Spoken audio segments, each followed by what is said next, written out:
میں نے آپ کو پیچھے بتایا دین کا مذاق اڑانا، پردے کا مذاق، داڑھی کا مذاق، پائنچوں کا مذاق، 4 شادیوں کا مذاق، سوٹوں کے بارے میں مذاق بنائے جا رہے ہیں، نبی اسلام کی برتھ ڈے سیلیبریٹ کی جا رہی ہے، ایسی محفلوں میں جایا جا رہا ہے کہ جہاں بنا فرمانی ہو رہی ہے۔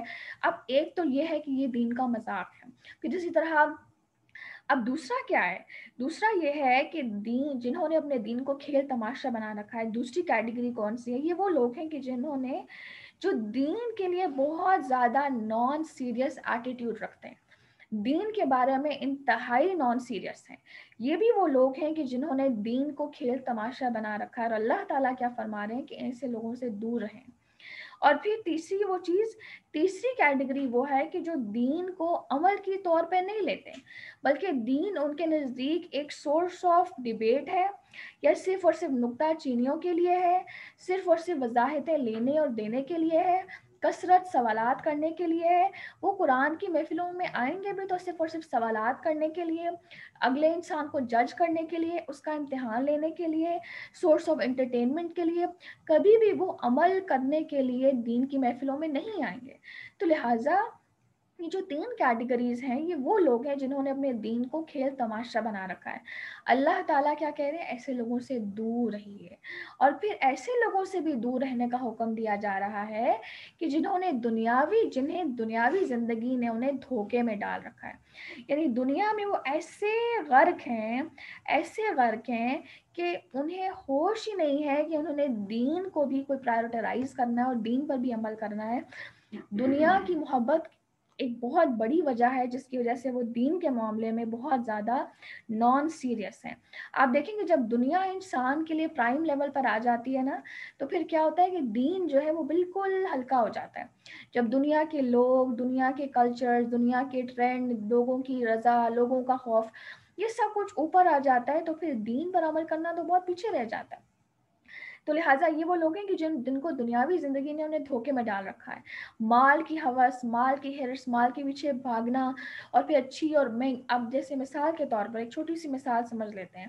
مثال کے طور پر ایک ایسی فرم میں ہم کام کر رہے ہیں، ایسی ایک جاب کر رہے ہیں کہ جہاں پر 24/7، یا آپ یہ کہہ رہے ہیں کہ بہت زیادہ جو آپ کے ورکنگ آورز ہیں ان کے اندر اتنا زیادہ آپ بزی ہیں، آپ کو اتنا زیادہ کام کرنا پڑتا ہے کہ آپ کو اس بات کی اجازت نہیں کہ ان ورکنگ آورز کے اندر آپ نماز کی بریک لے سکیں۔ ٹھیک ہے، ایسی جاب ہو سکتی ہے، ایک مثال دے رہی ہوں۔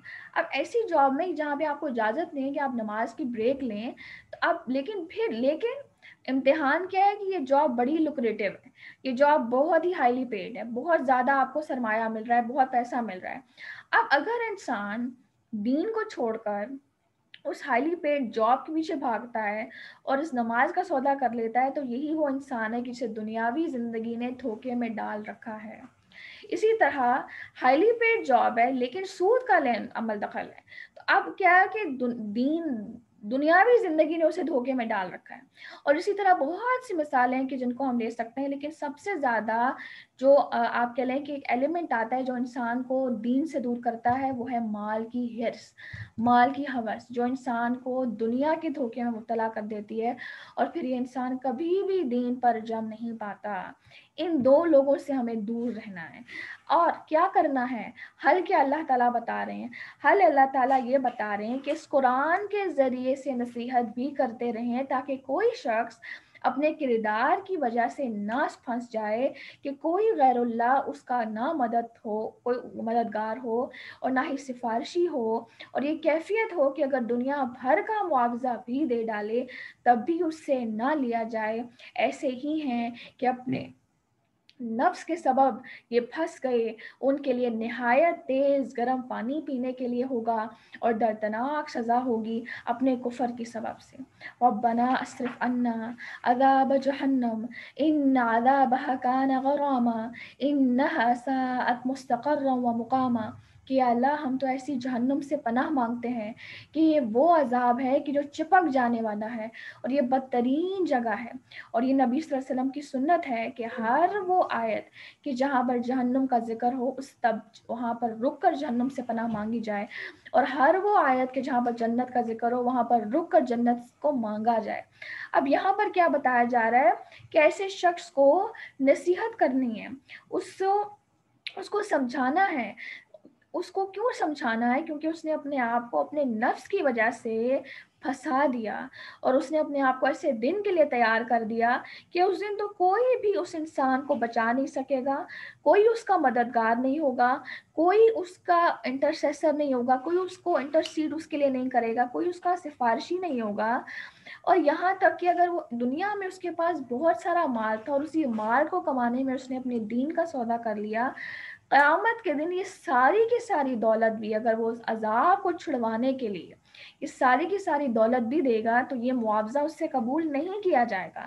اور پھر کیا ہوگا کہ ان کے لیے ان کی مہمان نوازی کیسی کی جائے گی کہ ان کو گرم کھولتا ہوا پانی دیا جائے گا، اور یہ بہت ہی دردناک عذاب ہے۔ کس وجہ سے؟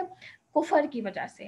اب کفر دو طرح کا ہوتا ہے، ایک ہوتا ہے قولی کفر، ایک ہوتا ہے عملی کفر۔ قولی کفر تو یہ ہم جانتے ہیں کہ جو جتنے بھی کافر لوگ ہیں، مسلمان کے علاوہ ہر وہ انسان جس نے اللہ تعالیٰ کے ساتھ معبود ٹھہرایا ہے وہ قولی کفر کر رہا ہے، اس کے اندر ہم مسلمان شریک نہیں ہوتے۔ ایک ہے عملی کفر، جانتے پوچھتے ہوئے آپ انکار کر رہے ہیں اعمال کا، آپ پردے کا انکار کر رہے ہیں، اسلام کے شرعی قانون کا انکار کر رہے ہیں، اور جتنے بھی احکامات ہیں جو قرآن میں واضح کیے گئے ان سب کا انکار کرنا، یا ان میں سے کسی کا انکار کرنا، یا پک اینڈ چوز کرنا، کچھ مان لینا کچھ انکار کر دینا، تو یہ بھی کفر ہے۔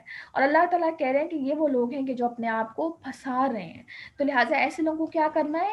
ان سے کٹ آف نہیں کرنا۔ ایک طرف کیا کہا جا رہا ہے؟ ان سے دور رہنا ہے، دوسری طرف کہا جا رہا ہے ان سے کٹ آف نہیں کرنا۔ تو پھر کرنا کیا ہے؟ ایسے طریقے سے اس سچویشن کو ہینڈل کرنا ہے کہ نہ تو آپ خود اس گناہ میں پھنس جائیں اور نہ ہی آپ ان سے بالکل دور ہو جائیں، بلکہ ایک درمیانہ راستہ اختیار کر کے محبت اور خلوص کے ساتھ ان کو قرآن سے جوڑتے رہیں، ان کو تعلیم دیتے رہیں۔ تو یہ بات یہاں پہ سمجھائی جا رہی ہے کہ ایک داعی دین کا کیا کردار ہونا چاہیے۔ تو اس پوری آیت کا کیا کنکلوژن ہے، کیا کرکس ہے؟ ایک تو یہ کہ جتنے بھی لوگ جو دین کے معاملے میں بہت زیادہ نان سیریس ہیں، بہت زیادہ کیئر لیس ہیں، ان سے دور رہنے کا حکم دیا جا رہا ہے۔ جو آئے دین کے بارے میں کیسے سوالات کر رہے ہیں اور مذاق اڑا رہے ہیں، دین پر پراپرلی عمل بھی نہیں کر رہے، نمازیں ان کی پوری نہیں ہیں، تو ایسی محفل سے ان سے دور رہنا ہی کافی ہے۔ اور دوسری یہ بات، اب اچھا ایسی محفل میں رہنے سے ہوتا کیا ہے؟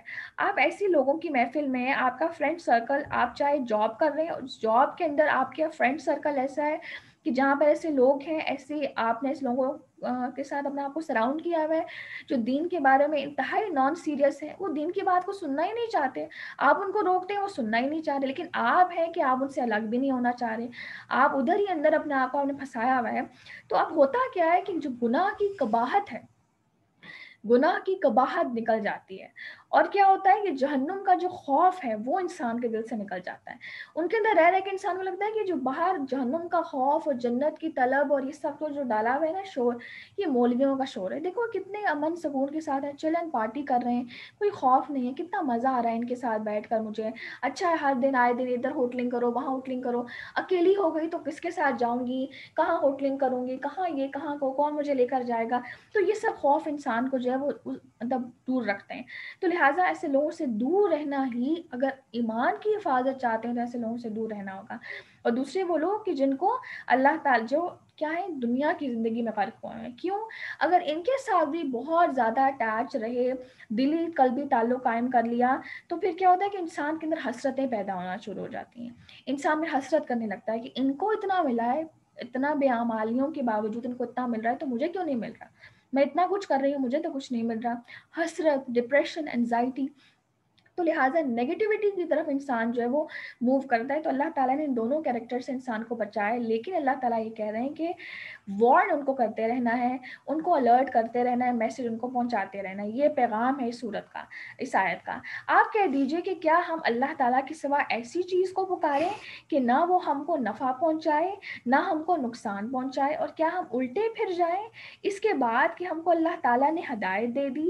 جیسے کوئی شخص ہو کہ اس کو شیطانوں نے کہیں جنگل میں بے راہ کر دیا ہو اور وہ بھٹکتا پھرتا ہو، اور اس کے کچھ ساتھی بھی ہوں اور وہ اس کو ٹھیک راستے کی طرف بلا رہے ہوں کہ ہمارے پاس آ جا، ہمارے پاس آ جا۔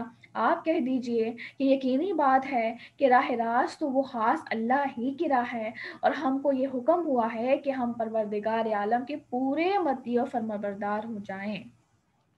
کیا کہا جا رہا ہے؟ ہر وہ انسان کہ جو غیر اللہ کی طرف لپکتا ہے، اللہ تعالیٰ کو چھوڑ کر کسی اور کو مانگتا ہے، کسی اور کو حاجت روا تسلیم کرتا ہے، کسی اور کو بگڑی بنانے والا تسلیم کرتا ہے، کسی اور کے آگے سجدہ کرتا ہے، کسی اور کے آگے ہاتھ پھیلاتا ہے، تو گویا کہ اس کی مثال دی گئی ہے ایک جنون کی طرح، ایک مجنون آدمی کی طرح، ایک پاگل آدمی کی طرح، ایک ڈرنک آدمی کی طرح۔ ایک ڈرنک آدمی کو ابھی آپ نے دیکھا ہے، اصل میں نہیں دیکھا تو یہ آگے پیچھے ہم ٹی وی وغیرہ میں دیکھتے ہیں کہ ایک ڈرنک آدمی کو اپنے ڈائریکشن کے بارے میں پتہ نہیں چل رہا، اسے سمجھ نہیں آ رہی ہوتی میں ادھر جاؤں میں ادھر جاؤں، اور اگر دور سے اس کے جو سنسیئر لوگ ہیں اسے کہیں کہ نہیں تم ادھر آؤ، سیدھے راستے کی طرف آؤ، یا تم کدھر جا رہے ہو، تم غلط راستے کی طرف جا رہے ہو، آگے کھائی ہے، تم کیا کر رہے ہو، اسے نہیں سمجھ آئے گی۔ وہ اتنا بھوگلا آپ کے لیے بھوگلا چکا ہوتا ہے کہ اس کی عقل بالکل کام نہیں کر رہی ہوتی۔ تو وہ انسان جس طرح اس انسان کو اپنے راستے کی سمجھ نہیں آ رہی ہوتی، اس کو اپنی ڈائریکشن کی سمجھ نہیں آ رہی ہوتی، اسے پتہ نہیں چل رہا ہوتا کہ میں نے کہاں جانا ہے، بالکل اسی طرح ایک مشرک انسان کو بھی یہ بات سمجھ نہیں آ رہی ہوتی کہ میں نے مانگنا کس سے ہے۔ وہ کبھی ایک کے در پہ جائے گا، کبھی دوسرے کے در پہ جائے گا، ذلیل و خوار ہوگا، رسوا ہوگا، لیکن وہ اللہ تعالیٰ کے آگے نہیں مانگے گا، گھر میں بیٹھ کر 2 نفل نہیں پڑھے گا، باہر آگے پیچھے ہر جگہ منہ مارے گا، اور یہ وہ انسان ہے کہ ڈرنک پاگل آدمی کی طرح آگے پیچھے بھٹکتا رہے گا، اس سے اپنا راستہ نہیں ملے گا۔ اب آپ اسے دور سے پکارتے رہیں میری طرف آ جاؤ، ہمارے پاس آ جاؤ، یہ سیدھا راستہ ہے، اسے سمجھ نہیں آئے گی۔ تو لہٰذا راہ راست وہی ہے جو اللہ تعالیٰ کی راہ ہے، جس کے اندر توحید ہے، اور ہم آپ کو یہ حکم ہو، اور ہم کو یہ حکم ہوا ہے کہ ہم پروردگار عالم کے پورے مطیع و فرما بردار ہو جائیں، ہم صرف اور صرف اللہ تعالیٰ ہی کی عبادت کریں، اس کے ساتھ کسی کو شریک نہ ٹھہرائیں، اور خوب خوب اس کی طرف رجوع کریں، اسی کا کہنا مانیں۔ تو یہی ہے راہ راست، سیدھا راستہ۔ اور یہ کہ نماز کی پابندی کرو اور اس سے ڈرو، اور وہی ہے جس کے پاس تم سب کو جمع کیا جائے گا۔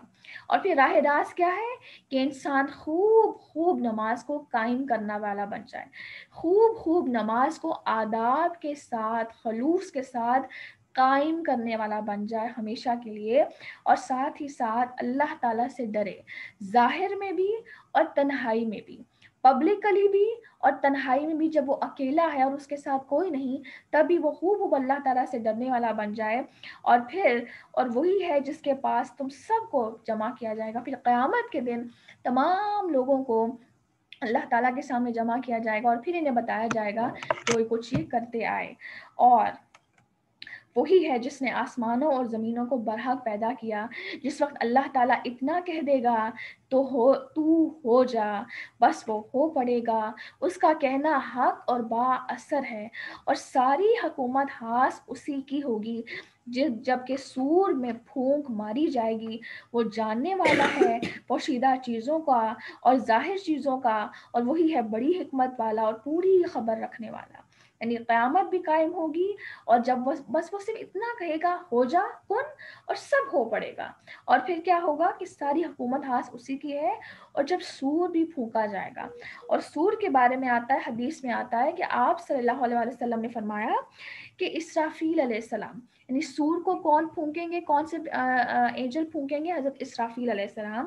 اسرافیل علیہ السلام کے بارے میں آتا ہے، حدیث میں آتا ہے کہ اسرافیل علیہ السلام اس سور کو منہ میں لیے اپنی پیشانی جھکائے حکم الہی کے منتظر کھڑے ہیں کہ جب انہیں کہا جائے گا تو اسے پھونک دیں گے۔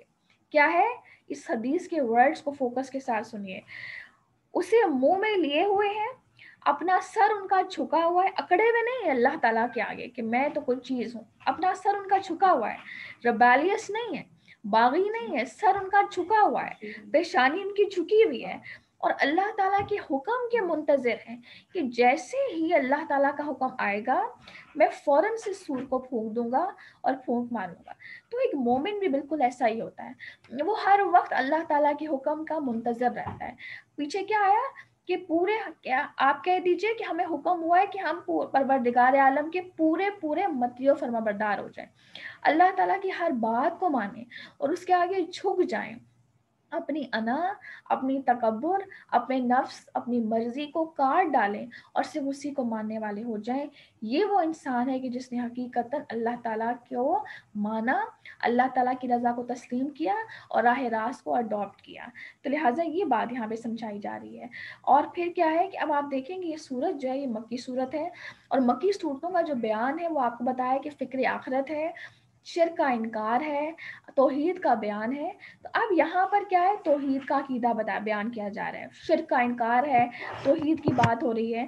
تو اب عقیدہ توحید کی مثال دی جا رہی ہے کہ وہ کون سے انسان تھے کہ جنہوں نے واقعتاً توحید کا کے اوپر جماؤ اختیار کیا اور شرک سے بیزاری اختیار کی. تو وہ ہے ابراہیم علیہ السلام. ابراہیم علیہ السلام کون تھے؟ ابراہیم علیہ السلام کا جو دور ہے یہ عیسیٰ علیہ السلام کے ولادت سے 2100 سال پہلے کا دور ہے. یعنی کہ آپ کہہ لیں کہ اگر عیسیٰ علیہ السلام کی پیدائش سے 2100 سال پہلے کا جو دور ہے وہ ابراہیم علیہ السلام کا ہے. اور یہ کون سے علاقے میں تھے؟ یہ عراق کے علاقے میں تھے. اور یہ جو علاقہ تھا عراق کا جس میں حضرت ابراہیم علیہ السلام سٹے کر رہے تھے اپنی فیملی کے ساتھ، اور یہ جو پوری بستی تھی، یہ پورا کا پورا علاقہ اور پوری کی پوری بستی جو ہے وہ شرک میں ڈوبی ہوئی تھی. اور یہی آزمائش جو ہے، یہی جو ماحول تھا، یہی جو سیناریو تھا، یہی جو بستی تھی، یہ ان کے لیے امتحان بن گئی، یہ ان کے لیے بہت بڑا چیلنج بن گئی، بہت بڑا ٹیسٹ بن گئی. تو آپ دیکھیں کہ آج ہمارا بھی جو ماحول ہے وہ ہمارے لیے بہت بڑا چیلنج ہے، بہت بڑی آزمائش ہے. ہمیں بڑے بڑے کلیمز کرنے کی ضرورت نہیں ہوتی، یا ہمیں بڑی بڑی آزمائشوں کو آنے کی ضرورت نہیں ہے ہماری زندگی میں. یہ جو ہمارا ماحول ہے یہی سب سے بڑا چیلنج ہے. اگر ہم اس کے اندر جماؤ اختیار کر لیتے ہیں تو گویا کہ انسان کافی حد تک ثابت قدمی اختیار کر لیتا ہے. کیسے ماحول جو ہے وہ انسان کے لیے آزمائش بنتا ہے؟ مثال کے طور پر ایک چھوٹی سی مثال ہے کہ جو ورک سرکل جب ہم جاب کر رہے ہوتے ہیں تو وہاں پر ہم کہتے ہیں کہ یار یہاں بھی تو بہت غیبتیں کرنی پڑتی ہیں، آئے دن کوئی نہ کوئی کسی کی بات کر رہا ہوتا ہے. اب یہ جو ماحول ہے یہ انسان کی آزمائش ہے. بالکل اسی طرح کالجز کے اندر جو ماحول ہے، یونیورسٹیز کے اندر جو ماحول ہے، وہ ماحول انسان کے لیے آزمائش ہے. اب یا تو انسان اس ماحول کے اندر اپنے آپ کو ایبزارب کر لے، یا پھر جیسے پیچھے آیت میں ہم نے پڑھا، آیت نمبر 67، 68، 69 اور 70 میں پڑھا کہ یا تو خود کو کنارہ کش کرتے ہوئے ان لوگوں کو وارن کرتا رہے، ان کو نصیحت کرتا رہے قرآن کے ذریعے. تو لہٰذا ابراہیم علیہ السلام کے لیے ان کا ماحول بہت بڑا چیلنج تھا، بہت بڑی آزمائش تھی کہ جہاں پر سورج کی بھی پوجا کی جا رہی ہے، چاند کی بھی پوجا کی جا رہی ہے، پتھروں کی بھی پوجا کی جا رہی ہے، پہاڑوں کی بھی پوجا کی جا رہی ہے. اور پھر اس پوری بستی کے اندر سب سے زیادہ شرک کے اندر جو گھرانہ انوالو تھا وہ گھرانہ ابراہیم علیہ السلام کا ہی اپنا ہی گھرانہ تھا، کہ جہاں پر یہ ان کے جو والد تھے وہ بت بنا رہے تھے. اور جو بت بنانا ہے یہ ان کے آباء و اجداد سے پیشہ چلا آ رہا تھا، کہ جو یہ خود بھی بنا رہے تھے اور روزگار بھی اس سے کما رہے تھے، پوجا بھی کر رہے تھے. گویا کہ یہ چیز ان کی پیچھے آپ کہہ رہے ہیں کہ آباء و اجداد فور فادر سے چلی آ رہی تھی. اب اس ماحول کے اندر جب انہوں نے اللہ تعالیٰ کو پہچانا اور سورج اور چاند اور ستاروں کو بصارت سے نہیں بلکہ بصیرت سے دیکھا، غور و فکر کی، ان کو جان چاہیے بھی آگے آیت میں آئے گا کہ کیا خوبصورت طریقے سے انہوں نے ان کو پہچانا اور بصیرت کی نگاہ سے ان کو دیکھتے رہے اور دل کی آنکھ سے انہوں نے اللہ تعالیٰ کو پہچانا. اور پھر ایسا دیکھا انہوں نے کہ وہ توحید پر پھر جم گئے اور سارے کے سارا شرک اور سب بتوں کو انہوں نے لات مار دی. اور پھر کیا ہوا کہ جب وہ اس سب کو کرنے والے بنے تو اس پر جب انہوں نے دعوت دی، اور اس دعوت کو صرف خود تک محدود نہیں رکھا بلکہ اب سب سے پہلے اپنے خاندان، اپنے قرابت دار، اپنے گھر والوں کو دعوت دی. اور جب ان کو دعوت دی تو ان کو بہت زیادہ تکلیفوں کا سامنا کرنا پڑا، لیکن اس پر بھی صبر کرتے رہے. اس کرٹیسزم کو، اس موکری کو، اس ہیوملیشن کو بھی برداشت کیا، ان کو بھی چھوڑا، اپنے والد کو چھوڑا، اپنے گھر کو چھوڑا، اپنے خاندان کو چھوڑا، اپنی بستی کو چھوڑا، نمرود کے آگے بھی لا الہ الا اللہ کا اقرار کیا، فیم کو چھوڑا، عزت کو چھوڑا، گویا کہ ہر چیز، محبتوں کو چھوڑا، ہر چیز کو چھوڑا انہوں نے. اور پھر کیا ہوا کہ اللہ تعالیٰ نے ان کو بنایا تمام لوگوں کا امام. اور آج اور قیامت تک ہر زبان پر ان کے لیے سلامتی کی پکار ہے، اور ہر نماز میں ہم جہاں پر درود شریف پڑھ رہے ہیں اور جہاں پر ہم نبی صلی اللہ علیہ وسلم کے لیے دعائیں مانگ رہے ہیں، ان کی امت کے لیے، ان کی نسلوں کے لیے دعائیں مانگ رہے ہیں، وہیں پر ہم نبی صلی اللہ حضرت ابراہیم علیہ السلام کے لیے بھی دعائیں مانگ رہے ہیں. تو گویا کہ اتنی اسٹرگل کے بعد پھر ان کو ایک بہت بڑا لامحدود قیامت تک کے لیے ایک مقام ملا. یہ ایک شارٹ سی رداد ہے جو ان کی سٹوری سے آپ کو ملتی ہے۔ اب میں آپ کے سامنے وہ سٹوری پڑھ رہی ہوں جو قرآن میں اللہ تعالیٰ نے ان کے لیے بیان کی ہے۔ بسم اللہ الرحمن الرحیم۔ اچھا جی، تو ہم بات کر رہے تھے حضرت ابراہیم علیہ السلام کی رداد میں نے آپ کے سامنے ڈسکس کی۔ اب ہم آ جاتے ہیں آیات کے اوپر۔ جی، اور وہ وقت بھی یاد کرنے کے قابل ہے، اور وہ وقت بھی یاد کرنے کے قابل ہے کہ جب ابراہیم علیہ السلام نے اپنے باپ آزر سے فرمایا کہ کیا تو بتوں کو معبود قرار دیتا ہے؟ بے شک میں تجھ کو اور تیری ساری قوم کو سرئی گمراہی میں دیکھتا ہوں۔ اور ہم نے ایسے ہی طور پر ابراہیم علیہ السلام کو آسمانوں اور زمین کی مخلوقات دکھائیں، اور تاکہ وہ کامل یقین کرنے والوں میں سے ہو جائیں۔ اب ابراہیم علیہ السلام نے جب حق کو پہچان لیا تو صرف خود تک محدود نہیں رکھا، بلکہ سب سے پہلے اس حق کی پہچان کس کو دلوائی؟ اپنے گھر والوں کو، اور پھر اس کے بعد اپنی قرابت داروں کو، اور اس کے بعد اپنے رشتہ داروں کو، قرابت داروں کو، اپنی بستی والوں کو۔ تو گویا کہ یہ جو نیکی کا حکم دینا اور برائی سے روکنا، یہ ہمیشہ سے ہی ہے کہ آپ کہتے ہیں کہ ایک دائی کا کام رہا ہے، اور ابراہیم علیہ السلام نے فوراً سے سٹارٹ کر دیا۔